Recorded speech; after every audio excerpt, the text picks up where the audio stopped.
Mario Dandi Satrio, anak pejabat Ditjen Pajak sekaligus tersangka penganiayaan David, menjadi sorotan. Bukan hanya perkaranya yang menjadi perhatian, tapi soal gaya hidup mewah kerap dipamerkan tersangka di media sosial.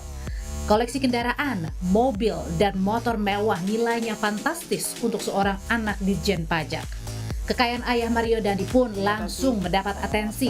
Menteri Keuangan Sri Mulyani langsung mencopot Rafael Alun Trisambodo dari jabatannya yang merupakan pejabat eselon 3 Direktorat Jenderal Pajak. Menteri Keuangan menginstruksikan Inspektorat Jenderal mengecek harta kekayaan Rafael. Ayah Mario Dandi pun siap diperiksa. Saya menyadari bahwa tindakan putra saya yang salah sehingga merugikan orang lain, mengecewakan dan menimbulkan kegaduhan di masyarakat. Terkait pemberitaan mengenai harta kekayaan saya, sebagai bentuk pertanggungan jawab, saya siap memberikan klarifikasi terkait harta kekayaan yang saya miliki. Saya siap mengikuti seluruh kegiatan pemeriksaan oleh Inspektorat Jenderal Kementerian Keuangan. Mobil Jeep Rubicon yang disita polisi karena menjadi barang bukti kasus penganiayaan ini sedang didalami polisi. Apakah ada dugaan pelanggaran lalu lintas seperti penggunaan plat nomor kendaraan palsu karena plat nomor kendaraan ini ternyata tidak sesuai peruntukannya. Tim Liputan Kompas TV.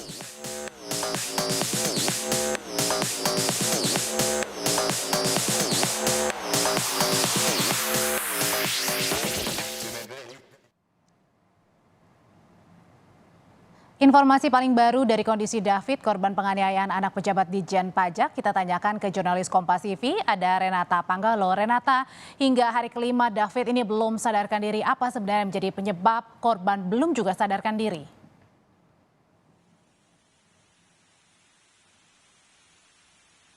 Penyebab apa yang kemudian menyebabkan Kristalino David Ozora atau David korban penganiayaan anak pejabat Dirjen Pajak sampai saat ini memang masih kita terus gali, sampai saat ini belum sadarkan diri, tetapi saat ini saya sudah bersama dengan pengacara korban yakni Bapak Syahwan Are yang akan memberikan keterangan terkini terkait dengan kondisi kesehatan dari David sekaligus proses hukum yang akan ditempuh. Pak, sebenarnya bagaimana kondisi kesehatan terkini dari David sejauh ini? Iya, jadi kalau sesuai dengan hasil dan perkembangan dengan saat ini, saudara David itu ada kemajuan dari 4 ke 6. Namun tetapi ada pergerakan tangan dan kaki tapi belum siuman. Nah, makanya kami dari pihak pengacara keluarga korban itu memohon dukungan dan doa dari seluruh warga Indonesia agar mudah-mudahan adik kami ini sebentar atau malam itu ada perkembangan yang lebih baik.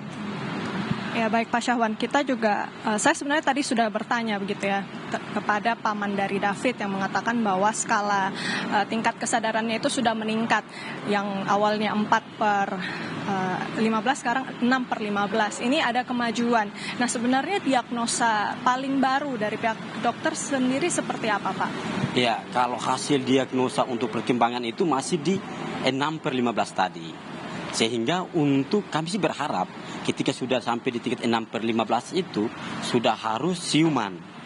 Tapi sampai dengan kondisi saat ini korban itu belum siuman. Itu yang kami sangat khawatir dan kami berharap mudah-mudahan ada perkembangan terbaru setelah ini. Ya baik Pak Syahwan, juga ada informasi yang beredar ya begitu ya di internet, di media sosial terkait dengan penyakit yang diderita pasca dilakukannya penganiayaan terhadap saudara David ini, yang kalau dari informasi pihak keluarga sendiri sebenarnya pembengkakan otak. Tapi apakah ini sebenarnya benar pembengkakan otak atau sebenarnya ada diagnosa-diagnosa terbaru dari pihak dokter sendiri? Iya, jadi kalau dari perkembangan yang ada, sementara yang kami dapat informasi terbaru itu per hari ini kami menyampaikan di depan publik ini bahwa masih pembengkakan otak. Kami sih berdoa mudah-mudahan tidak terlalu parah sehingga adik korban David ini mudah-mudahan setelah ini ada perkembangan baru dan ada kemajuan untuk penyembuhan segera. Itu yang kami berharap. Makanya kami setelah ini kami akan mencoba untuk konfirmasi dan menyampaikan kepada pihak medis untuk upaya semaksimal mungkin agar ada perkembangan terbaik lah untuk korban. Ya. Tentu kita berdoa ya, kita berharap agar seluruh langkah yang nantinya akan diambil oleh pihak dokter ini akan membuahkan ataupun menghasilkan gitu ya kondisi kesehatan yang semakin baik, semakin prima dari David. Kalau kita berbicara tentang proses hukumnya, Pak Syahwan, sejauh ini juga pihak kepolisian sudah menetapkan tersangka.